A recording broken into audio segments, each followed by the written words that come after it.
تین محدثین، ان میں حضرت امام ابو بکر رحمۃ اللہ تعالیٰ علیہ، اور دوسرے امام ابو القاسم سلیمان بن احمد طبرانی رحمۃ اللہ تعالیٰ علیہ، اور تیسرے بزرگ حضرت ابو شیخ رحمۃ اللہ تعالیٰ علیہ۔ یہ تین بزرگ مزار پر انوار صلی اللہ تعالیٰ علیہ وسلم پر حاضر تھے، اور ان کو بھوک نے بہت ستایا۔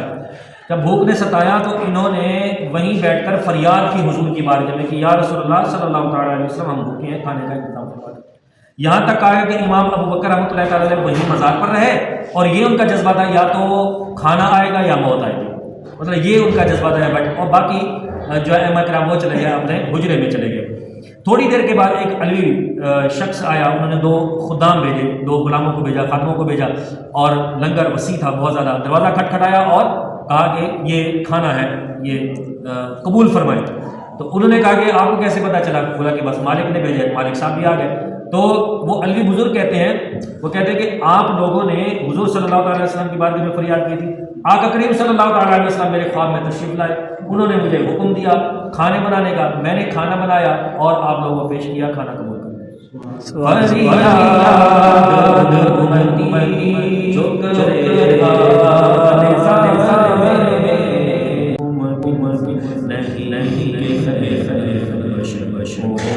خبر نہ یہ فریاد امتی جو کرے حال اظہار میں، ممکن نہیں کہ خیر البشر کو خبر نہ ہو۔